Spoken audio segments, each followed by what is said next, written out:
우리가 가지고 있는 구약 성경하고요, 히브리어로 된 성경은 순서가 좀 다릅니다. 히브리어의 성경은 오경, 모세 오경과 예언서, 그리고 성문서로 구성이 되어져 있습니다. 그리고 역대하가 맨 마지막 책이에요. 히브리어 성경은. 반면에 이 히브리어 성경을 헬라어로 번역한 70인경, 우리는 이제 그 70인경을 따라가지고 한글로 이제 번역하게 된 건데, 이 70인경을 보면 성경이 어떻게 구성되어져 있냐? 오경, 역사서, 시가서, 그리고 마지막에 예언서로 구성되어져 있습니다. 그래서 우리 성경처럼 예언서의 맨 마지막 책, 말라기가 이제 그 마지막 책이 되는 것이죠. 이런 성경의 편집 구성은 의도가 있습니다. 역대하로 끝나는 히브리어 성경은 바벨론 포로로 끌려갔던 이스라엘이 예루살렘으로 돌아왔다. 하나님께서 70년 후에 돌아온다고 약속하셨는데 그 약속을 하나님께서 지키셨다라는 것으로 끝을 맺고 있지만, 반면에 우리가 가지고 있는 이 성경, 말라기로 끝나는 이 우리 성경은 마지막 날에 엘리야를 보낼 것을 언급하면서 자연스럽게 신약과 연결해 줍니다. 예수 그리스도를 기다리도록 하는 것이죠. 그래서 오늘 우리가 읽은 본문에도 갑자기 임하신다, 그가 임하신다, 그가 나타나신다라고 계속해서 강조하고 있습니다. 특별히 말라기서는 이스라엘의 여러 가지 질문, 그리고 말라기의 대답으로 구성되어져 있습니다. 6개의 논쟁의 형식으로 이루어져 있는데, 우리가 살피고 있는 이 본문은 말라기와 레위 사람들, 제사장들과 하나님의 정의, 하나님의 공의에 대한 논쟁으로 구성되어져 있습니다. 이런 질문은 당시 이스라엘 상황과 밀접하게 연관되어져 있었습니다. 바벨론 포로 생활을 마치고 예루살렘으로 되돌아온 이스라엘에게 그들의 삶의 자리가 별로 녹록하지 못했습니다. 스룹바벨 성전이 재건됐지만 계속되는 재난 때문에 백성들은 굉장히 괴로웠어요. 사회적으로 괴롭고 고통스럽고 어렵고 혼잡했던 것이죠. 이로 인해서 하나님의 존재, 하나님이 정말 계시느냐? 하나님이 우리를 사랑하시느냐? 하나님이 정말 정의로우시냐? 이런 질문이 끊임없이 되었습니다. 이런 상황은 오늘 우리 상황과도 비슷합니다. 희망을 말하기에는 계속되는 다양한 재난 때문에 삶의 자리가 불안합니다. 어떤 이들은 삶의 자리를 잃어버리고 신음하고 울고 있습니다. 이런 때에 자연스럽게 교회는 물어볼 수 있잖아요. 정 하나님 살아계십니까? 하나님 우리를 사랑하십니까? 하나님의 정의, 하나님의 공의는 어디에 있습니까? 성탄을 앞둔 이 대림절 마지막 주일에 오늘 말씀을 통해서 그 대답을 함께 찾아보고자 합니다. 이런 이스라엘의 태도에 대해서 오늘 본문 1절, 만군의 여호와께서 말씀하신다라는 예언자의 선포로 시작이 됩니다. 만군의 여호와는 과거에 이스라엘과 맺은 언약에 제시된 대로 하나님의 은혜를 알고 이 은혜에 대해서 충성과 헌신의 예배, 섬기는 백성을 보호하신다, 모든 대적의 손에서 구원하시는 하나님의 능력을 말하는 하나님의 이름입니다. 하나님의 이름. 이처럼 은혜 주시는 하나님을 알고 이 하나님께 충성과 헌신의 섬김을 살아가는 자들을 하나님은 보호하신다, 하나님은 구원하신다, 이 하나님은 정의로운 하나님이시다. 이걸 예언자를 통해서 먼저 만군의 여호와에 대한 이름으로 설명을 해줍니다. 그런데 첫 번째로 이 만군의 여호와께서 내 사자를 보내신다라고 하였습니다. 내 사자는 문자적으로 말라기예요. 말라기. 일반 명사로 내 사자, 내 특사라고 말하고 고유명사로는 말라기입니다. 두 번째로는 그 사자가 하나님 앞에서 길을 준비한다라고 하였습니다. 준비한다, 또 다른 의미로 닦다 닦다 이렇게 표현할 수 있습니다. 이사야 40장 3절 외치는 자의 소리여 이르되 너희는 광야에서 여호와의 길을 예비하라. 사막에서 우리 하나님의 대로를 평탄하게 하라. 예비하다라고 쓰인 단어가 바로 준비하다, 닦다, 길을 닦다라는 의미입니다. 신약 성경에서 이 구절을 세례 요한이 예수 그리스도의 길을 준비하는 것으로 이해하고 있습니다. 세 번째로 주가 갑자기 성전에 임하신다라고 하였습니다. 여호와께서 성전에 임하시는 것은 에스겔 43장 2절 이하 4절에 보니까, 그리고 학기 1장 8절에 보니까 주님이 갑자기 오시는데 이렇게 갑자기 오실 때 준비가 되어져 있느냐라는 거죠. 준비가 되어져 있느냐. 네 번째로 언약의 사자가 임한다라고 했습니다. 주를 언약의 사자라고 표현했죠. 구약 성경에서 주를 언약의 사자라고 표현한 곳은 유일하게 이 한 구절인데, 하나님의 정의를 문제 삼은 이스라엘이 주님과 맺은 언약을 무시하고 있지만 하나님은 그 언약을 기억하시는 분이다라고 이야기해주고 있습니다. 어찌되었든지 하나님은 이스라엘에게 특사를 보낸다, 사자를 보낸다라고 약속하고 있습니다. 이 사자는 하나님의 길을 준비하는 이이고 하나님의 오시는 날이 갑작스러울 뿐만 아니라 그분이 오시는 이유는 자신의 언약을 지키기 위함이다라는 것입니다. 하나님의 정의에 대해 혼란스러운 이스라엘에게 갑작스럽지만 반드시 정의를 성취하기 위해 언약의 사자로 임하신다라고 약속하고 있습니다. 그러니까 무엇을 기억하라는 것이죠? 언약을 기억해라. 너희들이 언제, 어떻게, 어느 날, 어느 때를 정확하게 알 수는 없을지라도 반드시 오시고, 반드시 오시는 언약의 사자는 그 언약을 통해 정의를 이루시는 분이다 라고 이야기해주고 있습니다. 이것이 이스라엘이 구하는 바였고 이스라엘이 사모하는 바였기 때문입니다. 그렇다면 오늘 우리는 진심으로 주님이 이렇게 다시 오시기를 구하고 사모하고 있는지 생각해 봐야 됩니다. 성탄절이잖아요. 오신 주님을 우리 기쁨으로 기다리고 있잖아요. 그런데 그 주님이 또 다시 오신다고 했습니다. 그때에는 도적과 같이 오신다고 했잖아요. 그때 우리는 준비되어져 있는 사람인가? 그렇게 준비되어져 있으면서 주님이 오실 날을 기다리고 사모하고 구하고 있는가?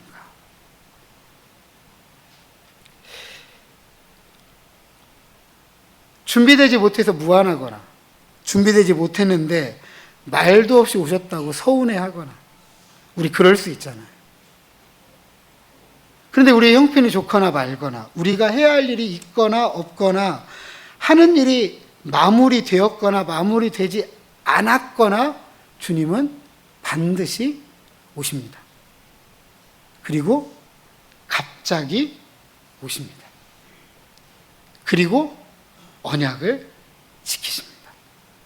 그래서 우리는 진심으로 주님을 구해야 되고 사모하는 만큼 갑자기 오시더라도 영접할 만큼 잘 준비되어져 있어야 하는 거죠.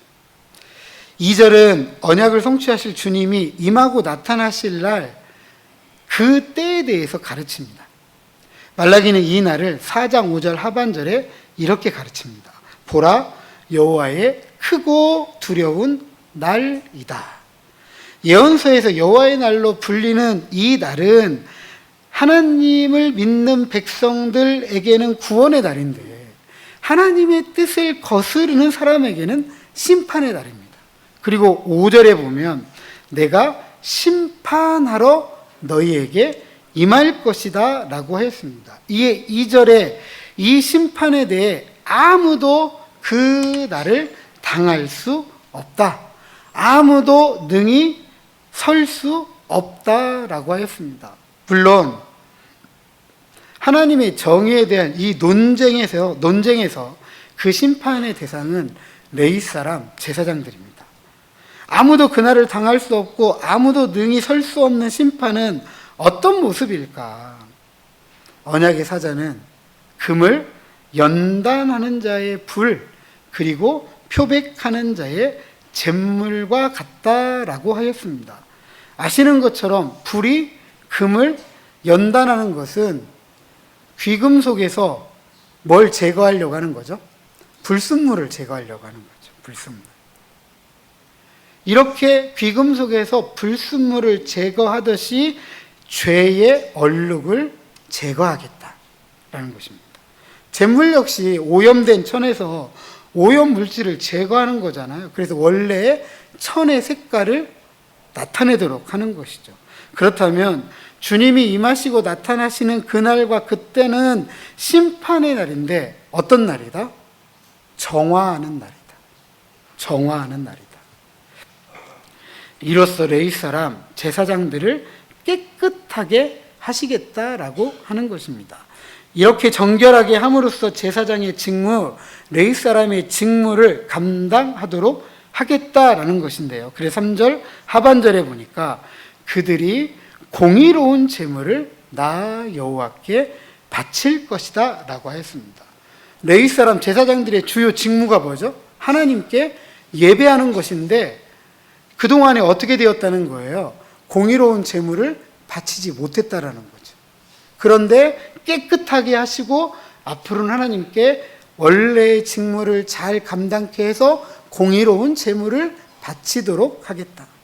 하나님의 정의를 외치던 이스라엘이 하나님의 정의에서 얼마나 비뚤어져 있는지, 그리고 그렇게 이스라엘이 하나님의 정의에서 비뚤어질 만큼 제사장들이 그 직무, 그 역할을 얼마나 충실히 감당하지 못했는지, 나아가서 이스라엘과 제사장들이 삐뚤어질 만큼 하나님의 언약을 얼마나 쉽게 깨뜨렸는지를 알 수가 있습니다. 언약의 사자의 심판은 그 언약에 따라서 이스라엘과 제사장들을 심판하시고 다시 깨끗하게 하셔서 다시 하나님에 대한 예배가 회복되도록 하시고자 하는 것입니다. 우리도 마찬가지입니다. 제사장들은 하나님과의 언약을 깨고 하나님께 공의로운 제물을 바치지 않았습니다. 그리고 심판의 대상, 정화의 대상이 되었죠. 이처럼 하나님과의 언약은 있고 겉으로만 드려지는 형식적인 예배라고 한다면 하나님은 그 예배를 기뻐하지 않으십니다. 뿐만 아니라 그것은 심판의 대상입니다. 우리는 오늘을 두려워해야 되는 이유가 바로 그것입니다. 주님이 다시 오셔서 심판하고 깨끗하게 하는 일이 바로 우리의 예배예요. 하나님 앞에 공의로운 제물을 드리는 우리의 예배.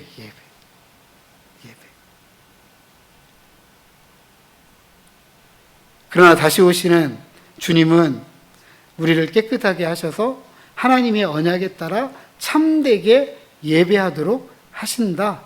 제사장들이 그랬던 것처럼 우리도 하나님께서 기뻐 받으실 예배자로 나아가게 된다. 그래서 그날은 기쁨의 날이 될 것이다. 그래서 4절에 보면 그때에 유다와 예루살렘의 봉헌물이 옛날과 고대와 같이 나 여호와께 기쁨이 된다라고 하였습니다. 오늘 우리는 이런 참된 예배자가 되기 위해서 그리스도 안에서 연단의 과정, 표백의 과정 반복해서 변화되어져야 돼요. 이 변화는 다르게 이루어지는 게 아니에요. 말씀을 통해서 듣고 말씀을 따라 살려고 몸부림치고 다시 부딪히고 넘어지고 다시 순종하고. 아멘. 여러분 들어야 돼요.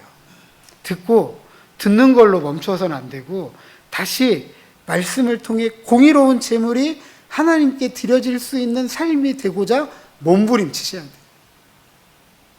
그렇다면 한번 질문해 볼 수 있죠. 무엇이 공의로운 제물일까? 무엇이 하나님께서 받으시는 공의로운 제물일까? 하나님께서 기뻐 받으실 만한 예배를 드려야 되는데 그 기뻐 받으실 만한 예배의 공의로운 제물은 무엇일까? 다시 오셔서 심판하시는 언약의 사자를 기다리는 우리는 무엇을 준비할 수 있을까? 우리 5절 같이 읽어보겠습니다. 5절 시작.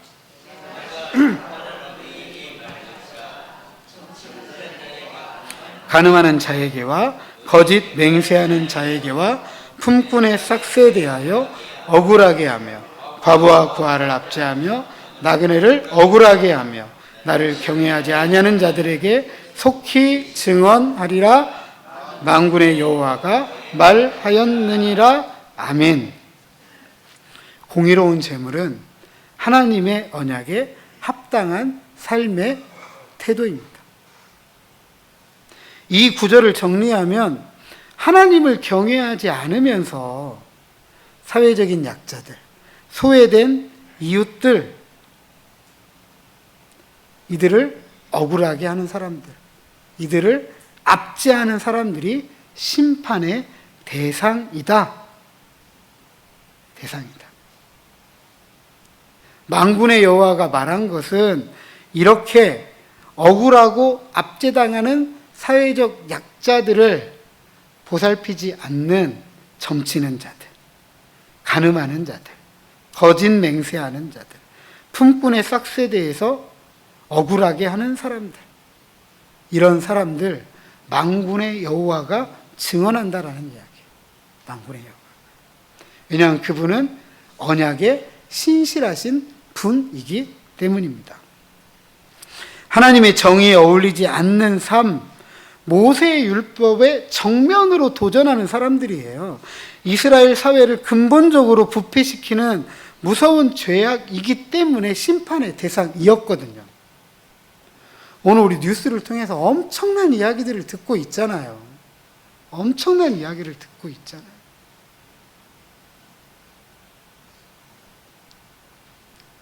언제부터 우리나라가 무술국가, 점술국가가 됐죠?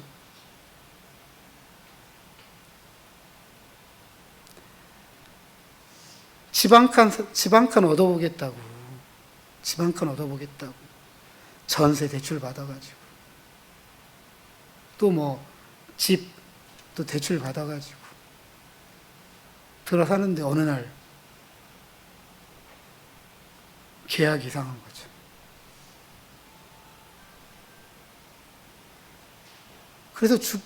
그래서 스스로 자신의 생명을 내려놓은 분들 많잖아요. 이게 언제적 일인데, 지금도 계속 진행 중인 일인데 국가가 멈춰 서버리고 나니까 논의도 못하고 아무것도 못해요.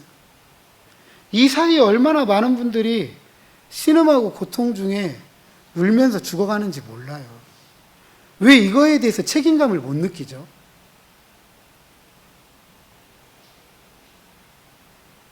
이스라엘에 대한 이야기만 아니에요. 이스라엘에 대한 이야기. 옛날 이야기만이 아니라 이렇게 사회적인 약자, 소외된 이웃들이 이렇게 억압당하고 억울하게 죽어갈 때 사회의 근간이 흘러가요. 근간이 흔들립니다. 그 사회가 망하는 거예요. 1등만 하는데 1등은 누구 때문에 1등이 있는 거죠? 꼴등이 있기 때문에 1등이 있는 거예요.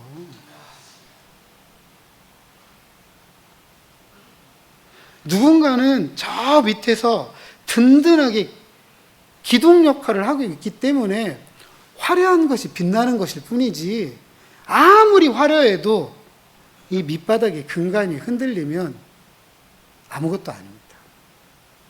아무것도 아니에요. 성지순례 가면 맨 돌무더기만 보고 옵니다. 걷고 돌무더기 보고, 걷고 돌무더기 보고. 뭐들 이런 거 보러 올까? 이런 생각합니다. 근데 한때는요, 화려한 문화들이었어요. 하늘 높은지 모르는 거대한 기둥이 쭉쭉 뻗어 있습니다. 오늘날에도 정말 상상할 수 없는 건축물들이에요.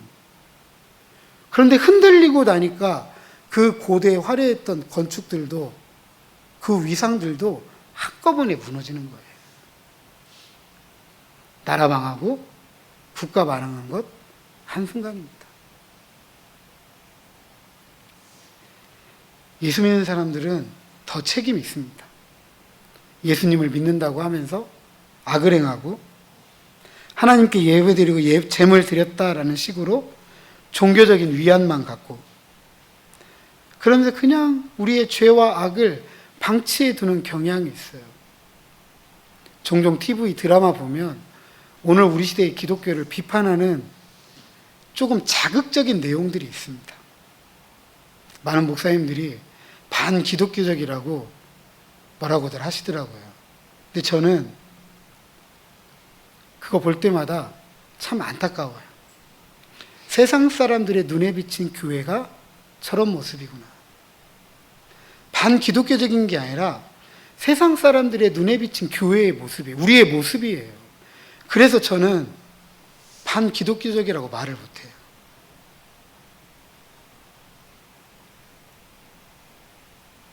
심지어 선과 악을 이야기하는 교회에서 선과 악을 분별하지 못하고 말하고 행동한다는 건 더 큰 문제죠.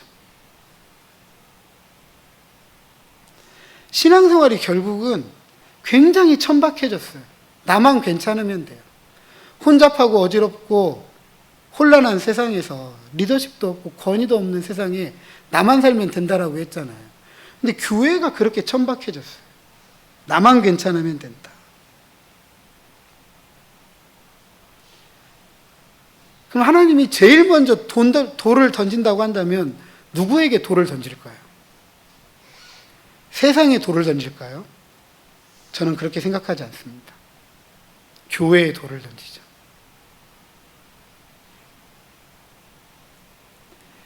그래서 오늘 교회는요, 다시 한번 생각해야 돼요.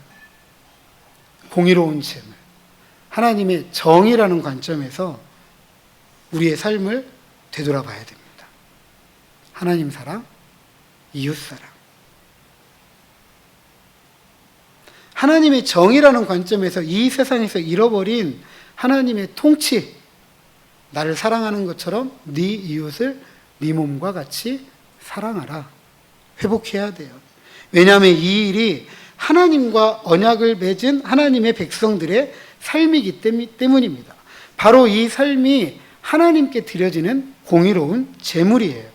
우리가 예수님 다시 오실 날을 기다리는 믿음의 사람이라고 한다면, 그리고 그분이 오신다는 것을 믿는 사람이라면, 갑자기 오셔서 심판하시는 분이라고 한다면, 그것이 공의로운 제물에 대한 심판이라고 한다면, 우리가 준비해야 될 삶은 하나님 사랑, 이웃 사랑입니다.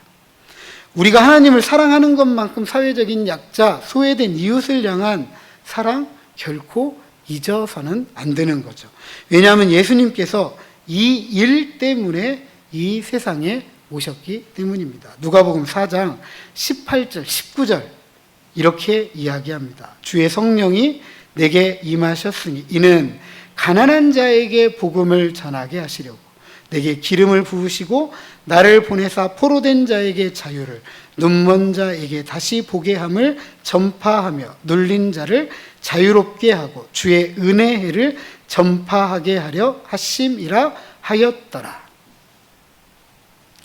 바로 이 일을 함께 감당한 하나님의 백성들이, 하나님의 교회가 심판의 날, 소망의 날에 기뻐하게 됩니다. 그래서 6절에 이렇게 가르칩니다. 같이 한번 읽어보시죠. 시작. 나 여호와는 변하지 아니하나니 그러므로 야곱의 자손들아 너희가 소멸되지 아니하느니라. 아멘. 말라기서에서 가장 중요한 단어 만군의 여호와입니다. 만군의 여호와. 짧게 말하면 언약에 신실하신 하나님이다. 그것을 지키시는 능력이 있는 분이시다. 능력이 있는 분이시다. 하나님의 약속이기 때문에 절대로 변하지 않는다라는 것이고, 나아가서 이 약속 가운데 거하는 하나님 사랑, 이웃 사랑을 따라 공의로운 제물을 드리는 진정한 의미에서의 야곱, 이스라엘은 소멸되지 않는다. 그리고 이 은혜를 깨닫는 사람만이 심판의 날에 오실 언약의 사자를 구하고 사모하며 기다리게 되는 것입니다. 사랑하는 성도 여러분, 오늘 수요일은 성탄절입니다. 성탄절은 예수님께서 이 땅에 오신 날을 우리가 함께 기뻐하고 즐거워하는 날입니다. 맞죠? 예, 한 번 더 옆에 있는 분들에게 성탄 인사 한번 하시죠. 메리 크리스마스. 그리고 이 땅에 생애를 다 하시고 하늘로 올라가시면서 다시 오신다라고 약속하셨고, 초대교회 신앙인들은 마라나타, 주 예수여 어서 오시옵소서, 속히 오시옵소서 라는 신앙을 지금까지 견지해 왔습니다. 물론 오늘날 이 신앙이 희미해진 것 부정할 수 없어요. 우리의 신앙이 희미해졌다고 예수님께서 다시 오신다라고 하셨던 이 말씀이 사라진 거 아닙니다. 그죠? 성경이 가르치는 재림의 약속이 없어진 거 아니에요. 주님의 재림의 시간이 우리 시간밖에 있을 뿐이지 성경은 확실하게 가르쳤고 예수님은 약속하셨습니다. 주님은 반드시 오십니다. 주님은 갑자기 오십니다. 그날과 그때는 심판의 날이지만 정화의 날이기에 그날과 그때는 기쁨의 날이기도 합니다. 그렇다면 어느 누가 그날과 그때를 심판의 날이 아니라 소망의 날, 기쁨의 날로 맞이할 수 있을까? 앞서 살핀 것처럼 하나님의 약속 가운데 하나님 사랑, 이웃 사랑이라는 하나님의 정의를 이 땅에서 성취해 가는 사람들입니다. 그리고 우리는 주기도문을 통해서 항상 이렇게 기도합니다. 하늘에서 이루어진 뜻이 이 땅에서도 이루어지기를 원합니다. 그래서 우리는 사회적인 약자, 소외된 이웃을 향한 사랑을 쉬지 않아야 되고, 나아가서 참된 평화와 기쁨을 선포하는 그 나라를 기다리고 사모해야 합니다. 이렇게 공의로운 제물을 하나님께 드리는 사람들이 바로 그날과 그때를 소망과 기쁨으로 맞이하게 될 것입니다. 성탄절이 가까이 오고 있습니다. 이 땅에 가장 낮은 분으로 오셔서 가장 낮은 자리에서 가장 낮은 사람들과 함께하면서 잃어버린 삶의 자리를 회복시켜 주시고 기쁨과 평안을 되찾아 주신 예수님처럼 우리도 삶의 잃어버린 자리 때문에 신음하고 고통 중에 울고 있는 우리들의 이웃들, 사회적인 약자들, 소외된 이웃들의 친절한 친구들이 되어야 합니다. 그리고 가장 큰 선물인 천국, 그 천국까지 같이 가는 친구들이 되어야 합니다. 왜냐하면 이 세상에 천국만큼 가장 큰 선물이 없어요. 그죠? 이 세상에는 눈물도 있고 아픔도 있고 고통도 있고 어려움도 있고 그렇잖아요. 근데 저 천국은 그런 게 있대요, 없대요? 없대요. 이것만큼 좋은 게 어디 있어요? 이것만큼. 그래서 천국까지 같이 가는 친구들 되어야 되죠. 제가 생각할 때 이것만큼 더 친절한 친구들은 없을 거라고 생각이 돼요. 그렇죠? 근데 천국을 소개하는데 고자세로 소개하시는 분들이 있어요? 높은 자리에서? 그렇지 않잖아요. 천국을 소개하기 위해서 가장 낮은 자리로 내려가야 되죠. 그러잖아요. 교회 한번 데리고 오는 게 쉬운 일이 아니에요. 그런데 저 천국까지 같이 가려면 쉬워요, 어려워요? 더 어렵죠. 잘 아시잖아요. 교회 한번 데려오려고 하면 얼마나 힘든지 몰라요. 몇 년 고생하셨어요? 몇 년 고생하셨어요? 우리 이웃집 전도하려고. 이토록 했는데 정말 한 번쯤 나와주면 좋을 듯 싶은데 참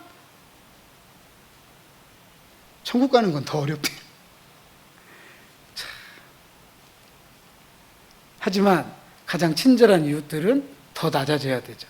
시간이 더 걸리더라도, 조금 더 힘들더라도, 조금 더 어렵더라도, 내가 좀 고통스럽더라도 좋은 거 주고자 하는데 못 알아봐서 그렇지, 알기만 알면 얼마나 덥석 쥐어받겠어요.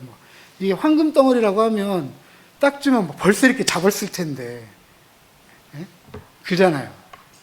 이게 눈에 보이는 것이 아니다 보니까, 아는 사람들만 알다 보니까 이렇거든요. 그러니까 아시는 분이 조금 더 힘들더라도 더 소개 잘해야 되죠. 네. 영업하고 보험하시는 분들 보면요, 얼마나 입이 닳도록 자기가 가지고 있는 이 좋은 물건을 소개하려고 애쓰는지 몰라요. 네. 애쓰는지 몰라요. 그렇잖아요. 그죠? 어떻게든 설득해서 어떻게든 내 물건 하나 팔아보려고. 근데 우리가 가지고 있는 천국은 영업하시는 분들이나 보험회사 직원이 가지고 있는 그거하고 틀리잖아요. 어디까지 보장받는 거예요? 언제까지 보장받는 거예요? 영원히 보장받는 거죠. 변해요, 안 변해요? 안 변하죠. 이런 게 어딨냐고요. 그러니까 더 많이 말씀하셔야 돼요. 더 찾아가야 되고, 어떻게 하면 이걸 더 잘 설명해 줄 수 있을까? 더 잘 이해할 수 있을까? 잘 받아들일 수 있을까? 조금 힘들고 어렵더라도 저 천국까지 함께 갈 때까지 소개하고 더 낮은 자리에서 애쓰시고 전도하고 힘쓰시기를 부탁하겠습니다. 부디 성탄절을 나홀로 기뻐하는 시간이 아니라 우리가 함께 기뻐할 수 있는 시간으로 함께 만들어가기에 부족함이 없도록 하나님 사랑, 이웃 사랑, 공의로운 재물을 아낌없이 드림으로써 주님을 소망 중에 기쁨으로 기다리는 저와 여러분, 우리 모두가 되시기를 주님의 이름으로 축복합니다.